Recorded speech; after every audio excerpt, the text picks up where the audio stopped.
Hello दोस्तों, सुप्रभात। आपका स्वागत है हमारे डेली करंट अफेयर्स की सीरीज में।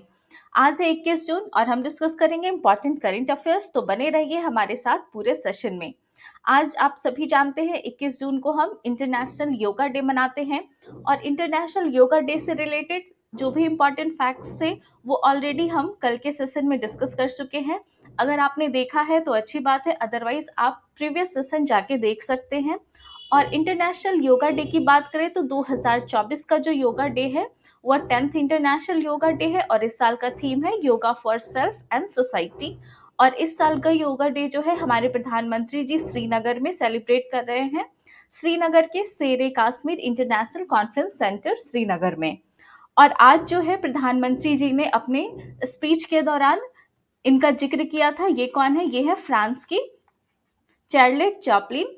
इनका जिक्र किया था। यह एक योगा टीचर है और इन्होंने जो है अपने 50 इयर्स जो है teaching yoga for more than 4 decades and is still active as a yoga teacher at the age of 101। यानी यह 50 वर्ष की उम्र में ही इन्होंने योगा को स्टार्ट किया था और ये अभी इनकी जो एज है वह 101 साल की है। ये अभी 101 ईयर की है और अभी भी यह जो है योगा को सिखा रही है और योगा को प्रैक्टिस करती है। तो इसलिए जो है, क्योंकि इन्होंने इतना लंबा समय अपना योगा में दिया है, इसलिए इन्हें इस बार जो है 2024 के पद्मश्री अवार्ड से भी नवाजा गया है। तो इसलिए ये नाम आपके लिए इम्पॉर्टेंट हो जाता है और ये भी इम्पॉर्टेंट है क्योंकि आज प्रधानमंत्री जी ने अपने स्पीच में इनका जिक्र किया था। इसलिए आप याद रखेंगे कि ये जो है फ्रांस से है, एक योगा टीचर है। इनकी एज भी याद रखेंगे, बाई चांस अगर एग्जाम में पूछ लिया जाए। और इन्हें पद्मश्री अवार्ड 2024 से सम्मानित किया गया है। तो चलिए अब आज के क्वेश्चंस की तरफ चलते हैं। आज का पहला क्वेश्चन है, who was named land hero by the United Nations Convention to combat desertification for their efforts in sustainable land management and conservation? Option A Siddhesh Saikore, option B Ramesh Singh, option C Kishan Kumar and option D Rajendra Singh. तो इसका answer हो जाएगा option number A यानी सिद्धेश सैकरे। इससे इन्हें जो है 10 land heroes में एक ये भी है। यूएनसीसीडी के द्वारा जो है डिजर्टिफिकेशन डे के अवसर पर 10 लैंड हीरोज को सेलेक्ट किया गया था। तो चलिए सारी डिटेल्स जानते हैं। और क्योंकि हम जब डिस्कस कर रहे थे प्रीवियस के सेशन में, जब 17 जून को आप सभी जानते हैं डिजर्टिफिकेशन डे मनाया जाता है, तो जब हमने इसे डिस्कस किया था तो हमने आपको बताया था कि इस साल जो है जर्मनी होस्ट कर रहा है 30th anniversary of UN convention to combat desertification in Bonn. तो इसे भी आप याद रखेंगे कि कौन सी कंट्री होस्ट कर रही है। और क्योंकि यह जो है इस साल United Nations Convention to combat Desertification का 30th एनिवर्सरी भी है, तो इसलिए इम्पॉर्टेंट हो जाता है। और इस एनिवर्सरी के दौरान जो है 10 लैंड हीरोज को सेलेक्ट किया गया फ्रॉम 10 डिफरेंट कंट्रीज। और वो कंट्रीज थे India, Brazil, Costa Rica, Germany, Mali, Morocco, Philippines, United states and Zimbabwe. In countries से 10 लैंड हीरोज को सेलेक्ट किया, अनाउंस किया गया यूएनसीसीडी के द्वारा इस इवेंट के दौरान। और उसमें जो इंडिया से हैं उनका नाम है सिद्धेश सैकोरे। और ये जो है these young change makers from around the world are working to restore land, boost resilience to drought, develop sustainable agriculture businesses, and harness technology and innovation to tackle global environmental challenges. तो ये जो 10 heroes को चुना गया है, इनके work के लिए इन्हें सेलेक्ट किया गया है। और इंडिया से सिद्धेश सैकोरे जो है वह एक फार्मर है और वह जो है एग्रो रेंजर्स के फाउंडर हैं। और वो कहाँ के हैं? तो वो महाराष्ट्र के किंदौर विलेज के रहने वाले हैं। And he is passionate about solving the problems of soil degradation on agricultural land. He is committed to empowering small and marginal farmers from his community through innovative agro forestry models. तो ये इनके बारे में details हो गई। और यहाँ पे आपको ध्यान रखना है कि 10 लैंड हीरोज को सेलेक्ट किया गया है उनके कंट्रीब्यूशन के लिए। और उसमें से इंडिया से है सिद्धेश सैकोरे जो केंदोर विलेज महाराष्ट्र से हैं। तो चलिए अब अगला क्वेश्चन देखते हैं। नेक्स्ट क्वेश्चन है, NHAI signs memorandum with which institute to enhance road safety by developing artificial intelligence. Option A IIT Delhi, option B triple IT Delhi, option C IISc Bengaluru and option D NIT Warangal. इसका answer option number B हो जाएगा। अभी जो है NHAI ने memorandum sign किया है Indraprastha Institute of Information Technology Delhi के द्वारा, दिल्ली के साथ जो स्टैब्लिश्ड है नेशनल कैपिटल टेरिटरी के गवर्नमेंट के द्वारा स्टैब्लिश किया गया था Indraprastha Institute of Information Technology. तो एनएचएआई ने इसके साथ अभी मेमोरेंडम साइन किया है to leverage artificial intelligence based solution for improvement in availability of road signs on national highways. और ये जो प्रोजेक्ट है इसके तहत वो जो है 25,000 किलोमीटर का टेंटेटिव लेंथ है इस प्रोजेक्ट का। और इसके द्वारा जो है एनएचएआई यानी नेशनल हाईवे एनएचएआई का एम है by embracing innovation and implementing advanced technologies, NHI aims to improve road safety for all users of national highways by utilizing the potential of artificial intelligence and geographic information system। तो ये इसका NHAI का M है। इस जो है वह जो है नेशनल हाईवेज को के रोड सेफ्टी को इम्प्रूव करना चाहती है। और अगर हम NHAI की बात करें, नेशनल हाईवेज जो है अथॉरिटी ऑफ इंडिया, इसकी बात करें तो यह एक स्टैट्यूटरी बॉडी है जो ministry of road transport and highways के अंतर्गत आती है। और यह जो स्टैट्यूटरी बॉडी है यानी यह जो कंस्टिट्यूट हुआ है national highways authority of India act 1988 के तहत इसे यह गठित हुआ था। और यह जो है इस एक्ट के तहत गठित हुआ था और ऑपरेशनल हुआ था फरवरी 1995 से। और इस एनएचएआई के मेंबर्स की बात करें तो एनएचएआई में 1 फुल टाइम चेयरमैन होते हैं और इसमें जो है 5 फुल टाइम मेंबर्स से ज़्यादा मेंबर नहीं हो सकते, not more than 5 full time members. और 4 पार्ट टाइम मेंबर्स होते हैं जिन्हें जो है सेंट्रल गवर्नमेंट अपॉइंट करती है। तो हमने एनएचएआई से रिलेटेड इंपॉर्टेंट चीज़ें भी देख ली और ये भी देख ली कि एनएचएआई ने जो है रोड सेफ्टी को इन्हांस करने के लिए आर्टिफिशियल इंटेलिजेंस टेक्नोलॉजी को डिप्लॉय करने के लिए जो है Indraprastha Institute of Information Technology Delhi के साथ यहाँ पे मेमोरेंडम साइन किया है। नाउ अगला क्वेश्चन देखते हैं। नेक्स्ट क्वेश्चन है, according to a recently release report by WHO, India contributed what percentage of the total share of antibacterial agents in clinical development? Option A 1%, option B 4%, option C 7% और option D 10%। तो इसका answer हो जाएगा option number A यानी 1%। Only 1% India contribute करता है। तो अभी जानते हैं कि ये क्या है।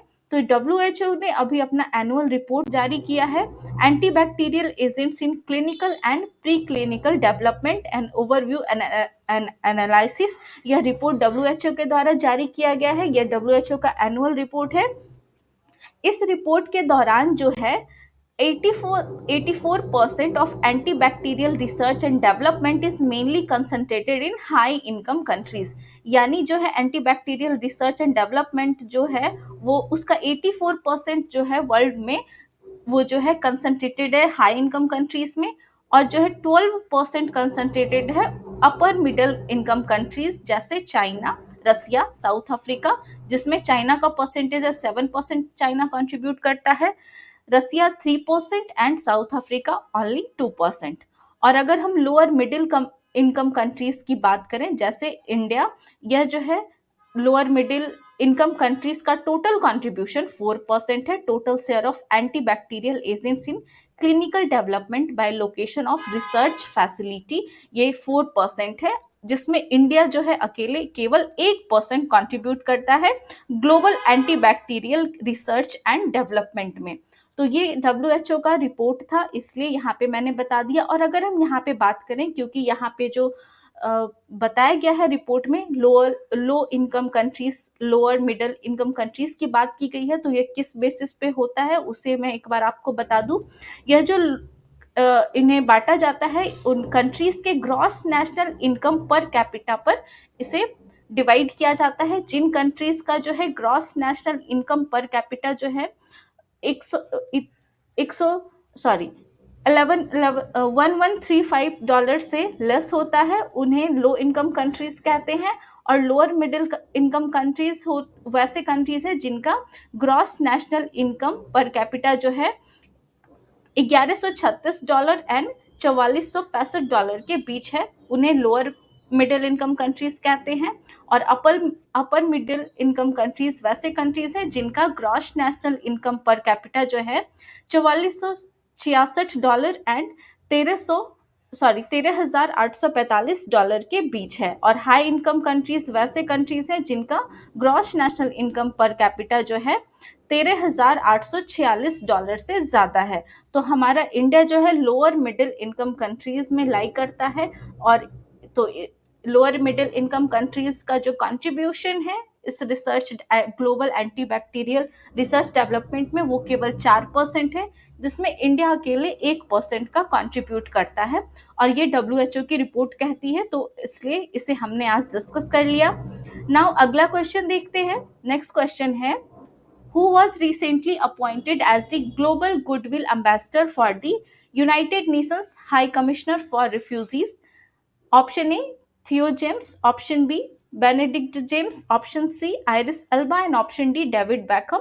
इसका आंसर हो जाएगा ऑप्शन ए यानी थियो जेम्स। इन्हें जो है global goodwill ambassador for the United Nations high commissioner for refugees जो है अपॉइंट किया गया है अभी रिसेंटली। और अगर हम बात करें यहाँ पे United Nations high commissioner for refugees की, तो इसे जो है 1950 में यह डेवलप किया गया था। और इसके जो हाई कमिश्नर है वह है फिलिप ग्रैंडी। और इसका हेडक्वार्टर कहाँ है, तो हेडक्वार्टर है स्विट्जरलैंड जेनेवा में।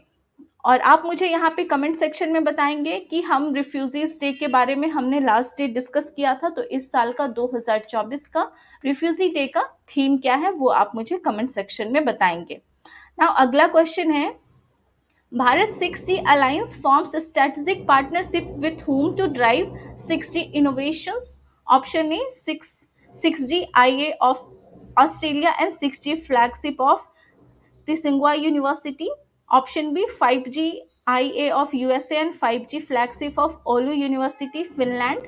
Option C है 6G Alliance of USA and 6G flagship of Oxford University. And option D है 6G Industry Association of Europe and 6G flagship of Oulu University, Finland.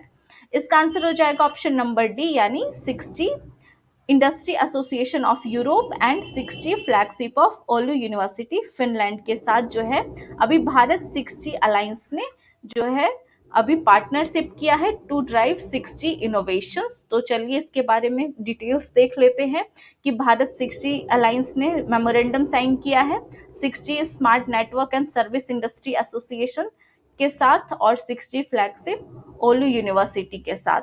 और यह जो है this is in continuation of already concluded memorandum with Next G Alliance of USA, यानी USA के Next G Alliance के साथ already partnership हो चुका है। उसके बाद अभी जो भारत 6G अलायंस ने मेमोरेंडम साइन किया है यूरोप के 6G smart network and service industry association के साथ और फिनलैंड के 6G फ्लैगशिप ओलू यूनिवर्सिटी के साथ, तो इम्पॉर्टेंट हो जाता है। और यह जो मेमोरेंडम है these memorandums with 6G IA and Olu university will further enable development of secure and trusted telecommunication technology including resilient supply chains.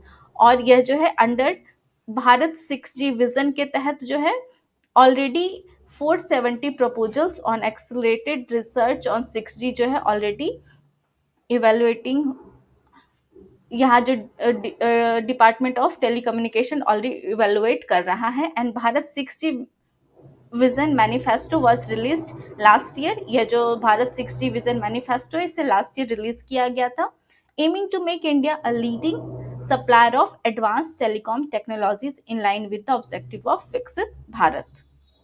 Now चलिए अगला क्वेश्चन देखते हैं। नेक्स्ट क्वेश्चन है, where has a new Gumphomide diatom genus been found recently by scientists at Agarhar Research Institute, Pune? Option A, Western Ghats. Option B, Eastern Ghats. Option C, Himalayan mountains. And option D, Indo-Gangetic plains. तो इसका answer हो जाएगा option number B यानी eastern Ghats में जो है अभी recently गॉम्फेनोमाइड diatom jeans को जो रिसेंटली साइंटिस्ट द्वारा अभी इसे फाउंड किया गया है। और यह जो रिसर्च है underlines the important of diatoms in shaping the biodiversity of India's diverse landscape. और ये जो डायटम्स होते हैं वो माइक्रोस्कोपिक एल्गी हैं that play a crucial role in our everyday lifes by producing 25% of global oxygen, approximately every fourth breath of oxygen we inhale, and they serve as a base of aquatic food chain. Due to their sensitivity towards any water chemistry changes, they are excellent indicators of aquatic health. और अगर हम ये बात करें कि diatoms को जो है इन्हें फर्स्ट टाइम जो है फर्स्ट रिकॉर्डेड माइक्रो ऑर्गेनिज्म है इंडिया में with Invert's first report dating back to 1845 in his publication Microalgae. And a rough estimate counts that nearly 6,500 diatom texts of which 30% are endemic. Endemic यानी वैसे diatoms जो एक particular area में रहते हैं. Based on the morphological features of this group, the researchers have suggested that Indiconema is sister of Afrococlybilla, a genus endemic to East Africa. Now अगला question है, इस क्वेश्चन का आंसर आप मुझे कमेंट सेक्शन में बताएंगे. ये जो क्वेश्चन है इसे हमने ऑलरेडी प्रीवियस के सेशन में डिस्कस किया था, तो इसका आंसर आप मुझे बताएंगे. अगर आपको याद है, who became the Indian navy's first women helicopter pilot? Option A sub lieutenant Anamika Rajiv, option B lieutenant Rohini Tyagi, option C Avani Chaturvedi and option D Ragini Sharma. इसका आंसर आप मुझे कमेंट सेक्शन में बताएंगे. तो चलिए आज का सेशन यहाँ पे एंड करते हैं. मिलते हैं नेक्स्ट सेशन में न्यू टॉपिक्स के साथ. पढ़ते रहिए, मुस्कुराते रहिए. धन्यवाद.